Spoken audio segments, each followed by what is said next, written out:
Right, good evening, everyone. Little Sunday night stream. Tottenham Hotspur are back.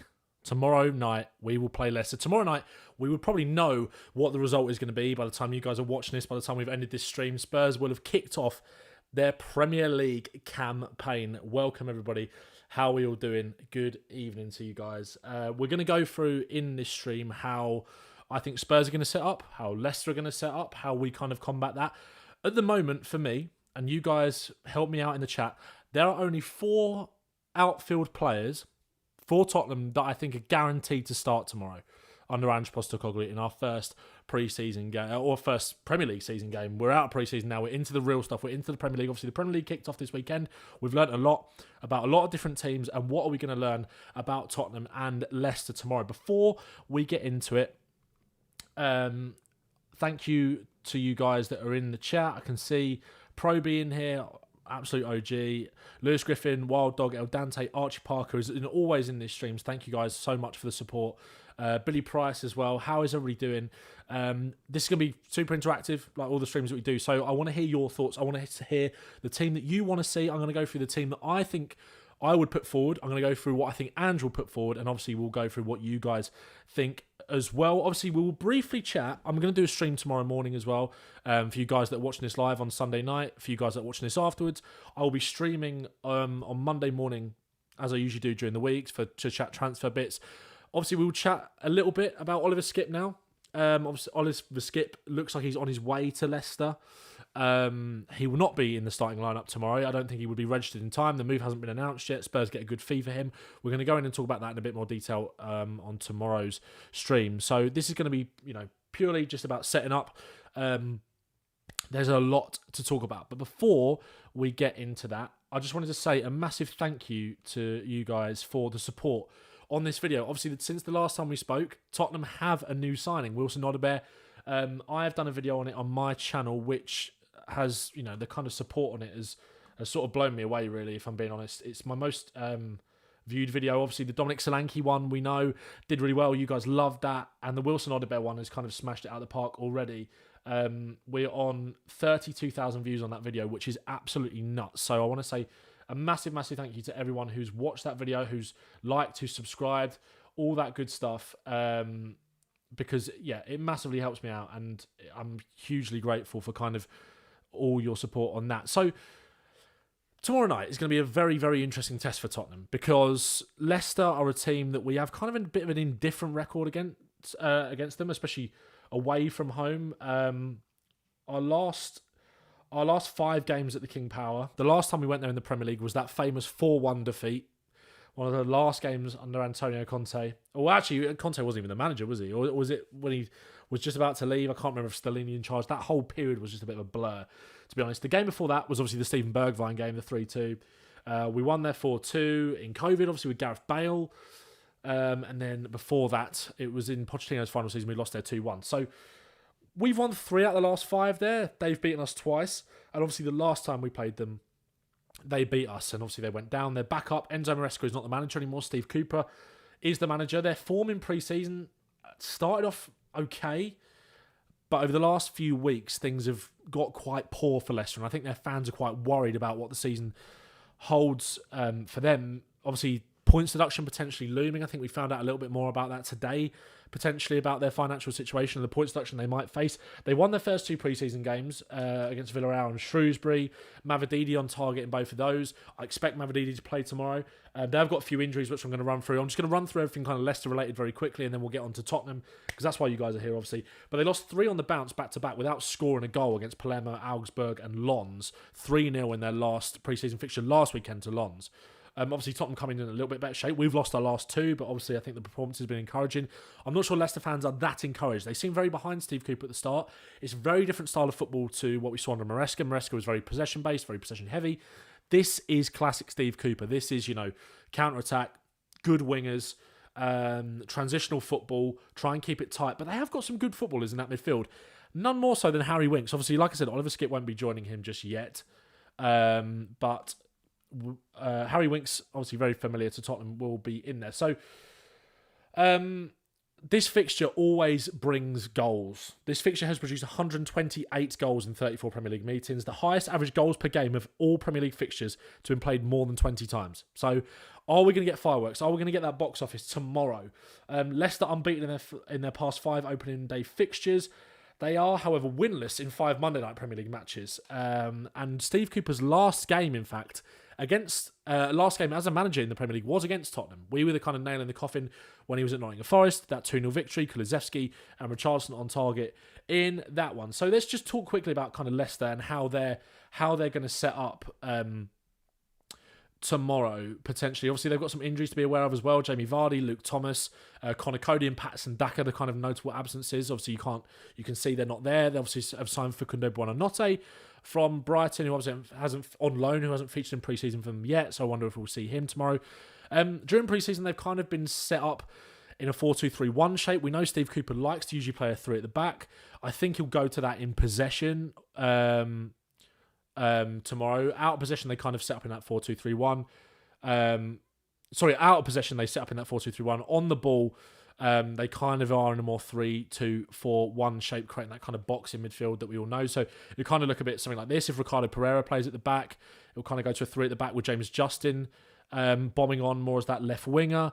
Mavididi kind of coming inside as that number 10 if we expect Tom Cannon to play, with Decordova, Reed and Mavididi kind of as those 2 number 10s, with Fatau out wide right, Justin out wide left, and you've got that box in midfield there of Decordova, Reed and Mavididi, and Pereira there kind of tucking in as that right-sided centre-back in a 3.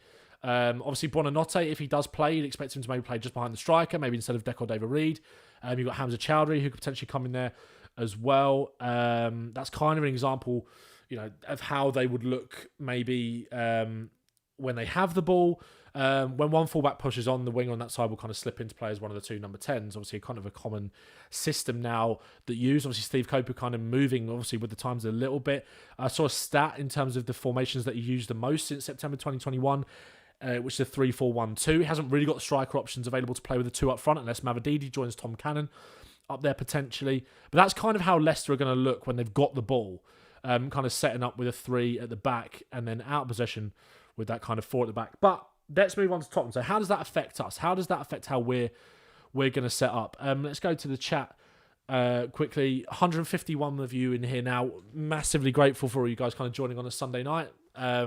Obviously do these streams usually during the week, but we've got a massive game tomorrow, our first Premier League game of the season away at Leicester. If you all wouldn't mind dropping a like on the stream, subscribing as well, sharing with anyone you might think might like it, and we can come in and have a chat, and we're going to do this ahead of a lot of the games, and we're going to be breaking this down as well on Tuesday morning. So, like I said earlier in the stream, I think there are only 4 outfield players that are guaranteed to start tomorrow. There are some on that bench on the fringe. This squad depth now that Spurs have kind of built. These are players that I all think could be on the bench tomorrow. Obviously,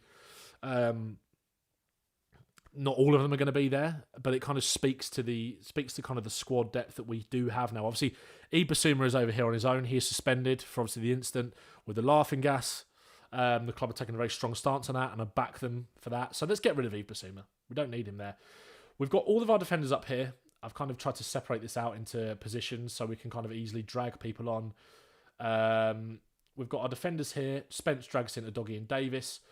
Then we've got our midfield options in Sarr, Gray, Bentancur, Bergvall, and Lo Celso. I don't actually think Lo Celso will be on the bench, but I just wanted to put him there. We've got Sarr, Gray, Bentancur, Bergvall, and him. And then forwards, there's a lot of options. Obviously, Ange Postecoglou said that everyone is available. Everyone other than Ibasuma is available. So it'll be very interesting to see who he goes with.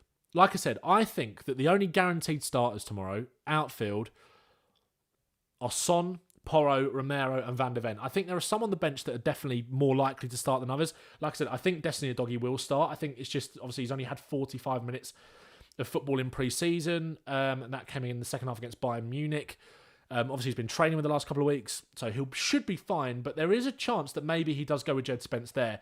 Obviously, he's got kind of that pace in transition to help deal with Fatau if he's out on that right-hand side. But Doggy has that as well. But maybe he goes with Spence he might just be that little bit more sharp. Proby with a super chat, $5. Thank you very much, mate. I appreciate it. Back four, Proby, Ben Bowman, Big John Bass, and Dexter. That back four, if you know, you know, is winning titles.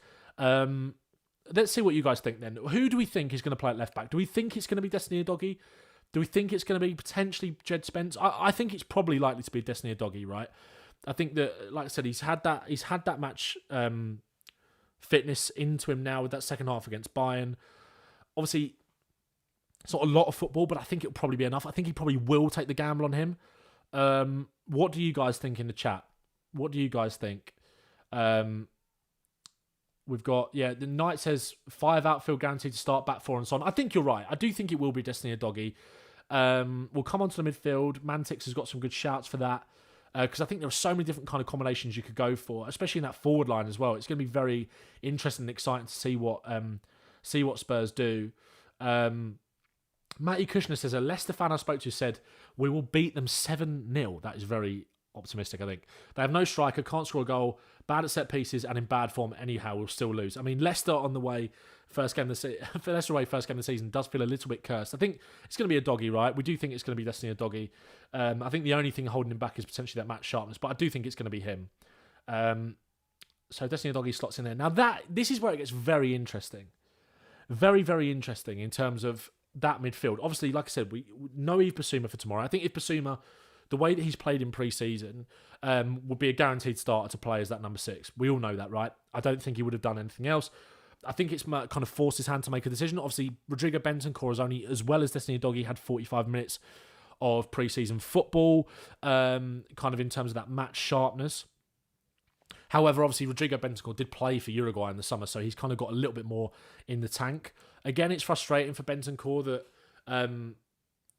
again, coming into another season under Ange, he hasn't quite had that pre-season. Obviously, he was injured last year. Obviously, away on international duty this year. But I think when you saw Bentancur come on against Bayern, the way he sort of calmed things down in that midfield, nice little 1-2 combination play, you realise that he's so important to us and he's such a good midfielder when he is fully fit. Dry Roast Peanut says, put Bentancur in right away. Jason H says, start with Udogie and swap with Spence at half time. Will Hester, Darren and Doing in the chat. Make sure to go and watch the new episode of Darren and Doing before the Leicester game tomorrow. I'll put a tweet out and stuff about that shortly so you guys can get on that and join the Darren and Doing FPL League as well. Neruda says Archie Gray fills in for Bissouma, Sarr and Bergvall. Matty Kushner says Sarr and Gray. So what are we thinking then? Maybe Gray is the 6. Obviously, Archie Gray started a couple of games in there. He could take the gamble on him. He could go with him. Archie Gray arguably maybe looked the most uncomfortable in pre-season when he was playing as that number 6. Looked more comfortable playing at centre-back and at right-back. Archie Gray, don't get me wrong, I think will be the number 6 for the future for Spurs. 100%. This guy has got unbelievable talent. But I do think he's probably going to go with a little bit more experience tomorrow. I think Gray will come off the bench. 100%, whether that's at right-back for Porro, whether that's in midfield as that number 8, alongside Bentancur, potentially. Because I do think the midfielder that I think we all think is definitely going to start, I think he will go with Pat Sarr. I think Sarr is in there for me. It's going to be very interesting to see what kind of your guys' midfield is, my midfield is, and what I think Ange will do. Because let's go straight away then. I think Ange will do this. I think Ange is going to go relatively safe, and I think he's going to go with that. I think it's going to be Bentancur, Sarr, and Maddison in there as that midfield. I think this... let me just get my clicker back. I think that's going to be in midfield for tomorrow. Maddison against his old club. Obviously not had the best pre-season. I think he's going to come into it with the point to prove. I do think, and again, we'll come on to it when we talk about the forward areas, I do think that having Solanke in the team as that focal point, Maddison will thrive with that little bit more. And I think that's something that I wasn't probably really taking into consideration during pre-season when I was talking about James Maddison. Because I didn't think we'd sign a striker. I didn't think we'd go out and spend big on Solanke. But we've done that. I think having that kind of springboard in Dominic Solanke to kind of bounce off, if you've got the ball, say if you move Maddison and Solanke kind of into that attacking third, Maddison kind of moving in between the lines and Solanke kind of dropping that bit deeper and floating, and the centre back's kind of at his back. Solanke's so good with his back to goal that Maddison can kind of, he can if I could just get this little arrow up. He can... Oh, whoops, wrong thing. Line. That's the one. He can kind of fire those passes in here. I think what Maddison is so good at is kind of getting it in here and drifting into the space and getting it back. I think having that focal point will help James Maddison. I do think that will help him. And like I said, I've been pretty tough on Maddison in pre-season because I expect the level to be a lot higher.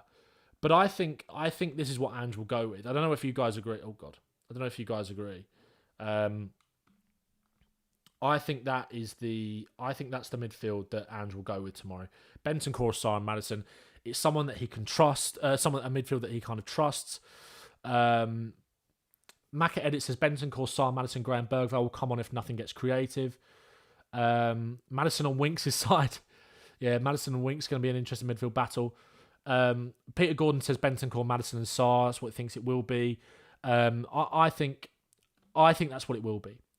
I think the interesting player, and obviously Zeddy's mentioned there, Sarr didn't have a great pre-season for Tottenham, but I just think in terms of this could be quite a transitional game with the way that Leicester will want to come forward under Cooper, like we mentioned, kind of setting up more as that 4 at the back, out of possession, with kind of as that Winks and Ndidi as that double pivot, kind of setting up out of possession like that. And then when they do break forward, you do have Justin and Decordova-Reid and Maddison and Mavididi kind of in there. So they will fly forward with pace. So if Spurs are able to kind of neutralise that threat and hit them on the break and are able to sort of play out quickly, Sarr's legs in transition will be quite useful for that. And like I said, he hasn't had the best pre-season, but I do think he will go with that kind of safe choice. Matty Kushner says, do you think Solanke was expecting to go to the Euros? Will it push him further if you thought he would go like Maddison and Porro's motivational push? Potentially. Although I think Solanke is kind of on the come up, so I don't think he really needs that anyway. But we'll come on and talk about Solanke a little bit more. Zeddy says Sarr is a safe choice. Just wondering if Andrew will go safe. Then again, I mean, we talked about last season, first game of the season, he chucked Van der Ven and a doggy in straight away. And we'll come on and talk about Wilson Odobert, and I just wonder whether he might get a start tomorrow. I'm not sure he will, because I think there's other players in there right now kind of more ready. But when I talk about it more in that midfield, and the reason that I want to talk about, the reason I bring that up when you're talking about that midfield is Lucas Bergvall and Archie Gray. And like I said, I don't think Gray will start. But in terms of what I would do, I think it's hard to drop Maddison. I do think it's hard to drop Maddison because as much as I think he's had an underwhelming pre-season, I think he's got a lot to prove. I do think against his old club, first game of the season against Leicester, like I said, actually having a focal point in the team, if Solanke does start, I do think that will bring the best out of him. And I expect to see a good performance from Maddison tomorrow. But I do think, I was talking about it before the game, kind of going into it, I would love to see Lucas Bergvall in there. Because again, I think if you've got Bentancur and Bergvall, and maybe that's where you take Sarr out, and maybe that's where you do this, and have Maddison in there. Or you do something like this. If you played Bentancur as that deepest midfielder and kind of play Kulusevski as that advanced 8, and then you maybe bring in Johnson and Solanke. Just move this box back a touch. Bear with. This is so fiddly, this. Yeah, so that's your kind of, that's what I'm thinking. Just move Tom Cannon back. You got Solanke as the striker. Do you do something like that? Do you put Kulusevski into that number 10 position? Because Kulusevski has had an amazing pre-season. He's had an amazing pre-season. And I think one way or another Kulusevski will start tomorrow. Whether that's out wide and you just bring Maddison back in and maybe you take Bergvall out and you've got your creator there in Maddison and you maybe do that. I'll be honest, lads, I think that is the team that he goes with. I think that's the team he goes with tomorrow. I think it will be Porro, Romero, Van der Ven, Udogie, obviously Vicario in goal, Bentancur, Sarr, Maddison, Kulusevski, Solanke, Son. I'm very excited to see a Solanke debut. And look at, again, someone mentioned in the chat just there, where was that? Maka Edit says, I love the fact that we now have this problem. Too many good players to decide who plays in what position finally. I totally agree. There's a really nice kind of balance about the squad. I think there's more to add. Obviously, there's been links to kind of João Gomez over the last few days in terms of that more defensive midfielder going forward. I think he'd be such a great fit. If those links accelerate, there will be a video on the channel coming. Don't worry about that. I think with the form that Kulusevski has shown in pre-season, I think you have to start him one way or another tomorrow. He's one I'm very interested to get your thoughts on. Let's get a poll running. Make sure to subscribe and like the stream, by the way, guys. There's 270 people in here right now, which is a class for a Sunday. So Sunday night, I massively appreciate that. Right, should Kulu start tomorrow? And if you voted yes, let me know where, and then we can maybe come on and do that in a separate poll. Kulu plays centrally and Brennan plays out wide, says Neruda. Zeddy says last few seasons we had an obvious best 11 because it was, well, I don't think that's necessarily true. I think that a lot of rebuilding has been done with Tottenham. And like you said, the squad was rubbish. Like there was a lot of kind of fringe players that weren't going to get opportunities. And I think Spurs have done really well to clear out a lot of the deadwood. 96% of people at the moment are saying that Kulusevski should start. Okay, so I think that's pretty clear. Would you start? Let's start another poll then. 60 of you voted on that. Like I said, guys, 270 people in there right now. Make sure to subscribe to the channel. I'm trying to be optimistic. We're on around 3.8, just up to 3.9k now. Trying to get to 4,000 before the kickoff tomorrow against Leicester, which would be absolutely massive, which would mean for the third consecutive week, we've done 1,000 subscribers in a week. The channel is growing really, really nicely. So where should Kulu play? Right wing, midfield. So there you go. Let me know your thoughts, because this is what, I'll be honest, this is what I think he'll go with. I would probably go with this as well. I'd probably go with Kulusevski, Solanke and Son as that front three. I think Solanke's ability to, if we kind of move these guys back maybe, and it's kind of get Spurs up the pitch a little bit. Move Mavadidi back out there. Or kind of play these almost as like two strikers, because I think Decordova-Reid will play up front with Cannon if Cannon does play as well. Just play just off him. When you've got Solanke, if we just move everyone up that little bit. I mean, Sonny is someone we hardly talked about. I expect Sonny to get off to a flyer tomorrow. I do. Let's move everyone up to kind of like almost in build-up, and Leicester defending in more of that 4-2-3-1 shape. You got Porro in there, a doggy as well. It's kind of very, crowded. What you've got is someone like Solanke who will, if these centre-backs are narrow, Solanke will happily run in here. Solanke will run the channels really, really well, which I think does allow Kulusevski to then drift in there. And Solanke will do this running for you. And again, you've got Sarr who will make those runs in the channels. You've got Porro that will make those runs in the channels. What I'm interested to see with Solanke in the team is if you've got now more of a focal point. Say, let's drop these guys back a little bit. We've got Sonny out wide. What I'm interested to see with Spurs this season is how much Spurs can kind of exploit having this target man with two excellent crosses of the ball in Kulusevski and Porro. Two excellent crosses. Obviously, Kulusevski's kind of got these, these whipped ones in here with those kind of in swingers. That is something I really want to see kind of Kulusevski bring back. Obviously, Porro as well is so deadly from these positions. Johnson, when you're on the break, I don't think Johnson is a great crosser from deep, but Johnson kind of, if you break forward in transition, these kind of the cutback ones to Solanke, who we know thrives, oh god, let me just get the clicker back, in and around kind of that 6-yard box for those cutbacks. So there's a real amount of variety of kind of delivery into the box for Solanke, who we know can play as that target man. I'm very interested to see if you are more likely now to just see one of these fullbacks inverting rather than both of them. And Porro, given the fact that we've got that striker, we see Porro hugging that touchline that little bit more, allowing Kulusevski to play as a right winger, but more of that kind of inside of number 8. Is that number 10? I do just wonder that. Let me know what you guys think in the chat, and get your predictions in as well. Let's just bring everyone back a touch, kind of just back into the formation.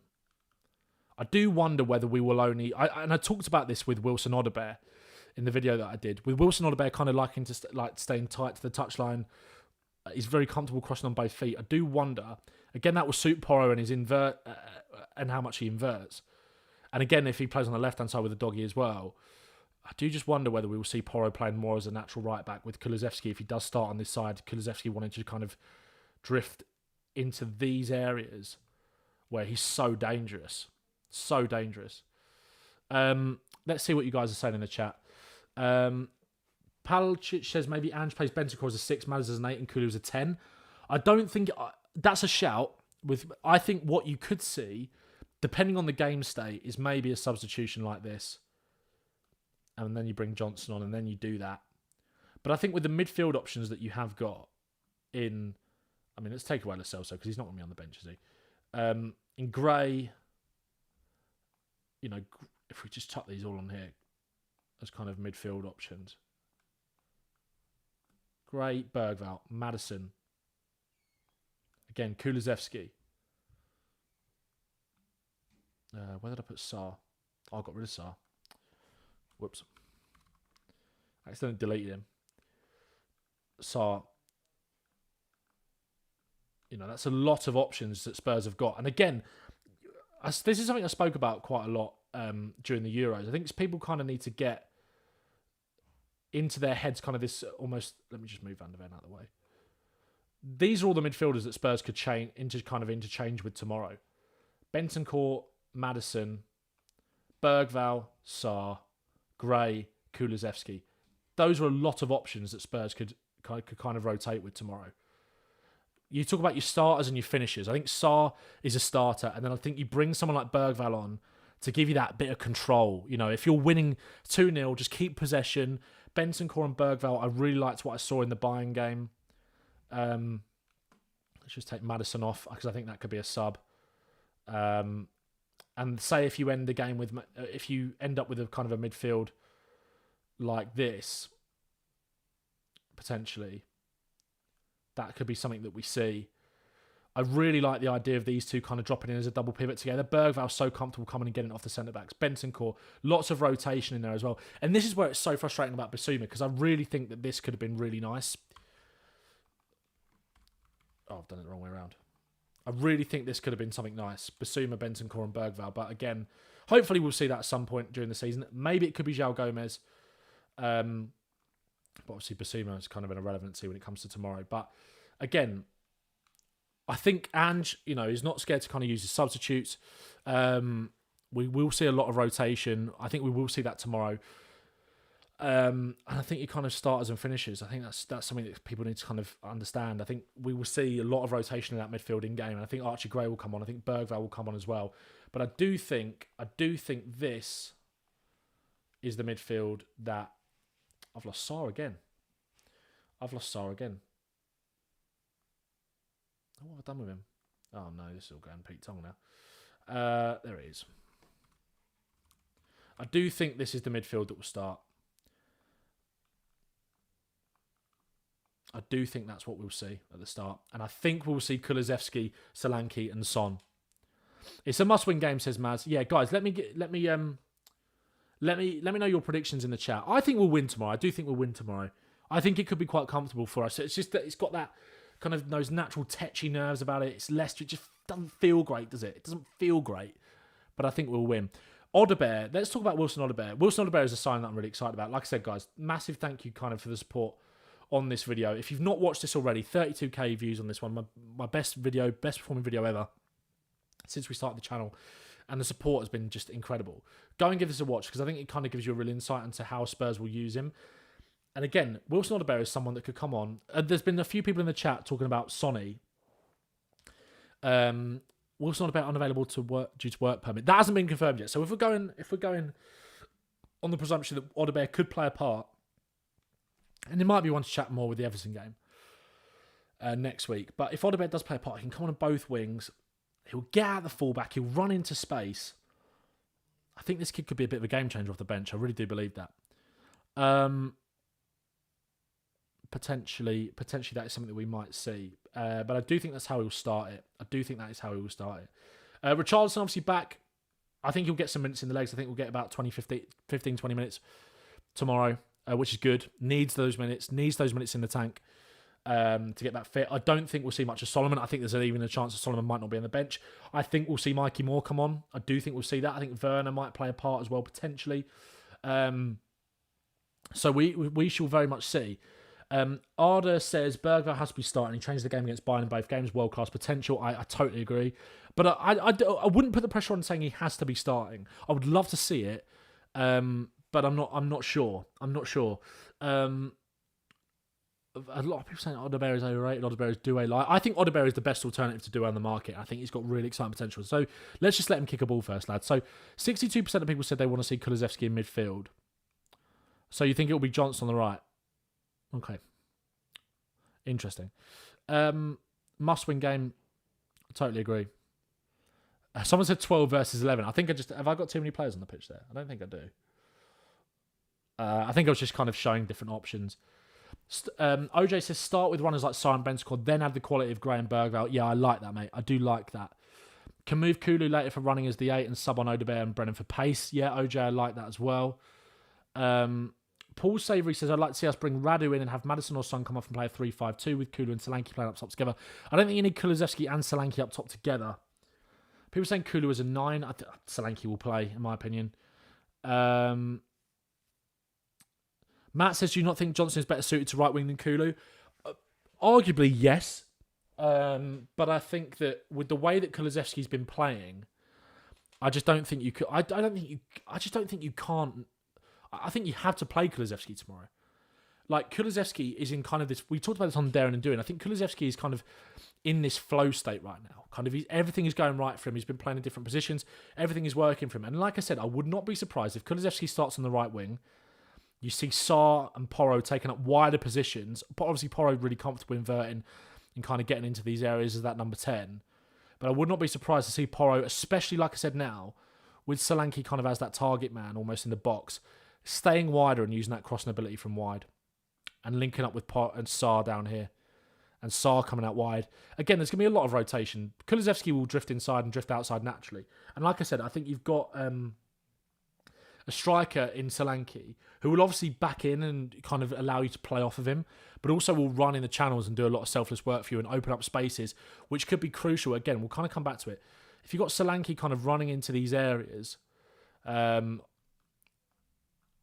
allows then... If Solanke kind of runs in here, that allows Maddison and Kulusevski and also Sonny to drift inside as well, kind of from wide.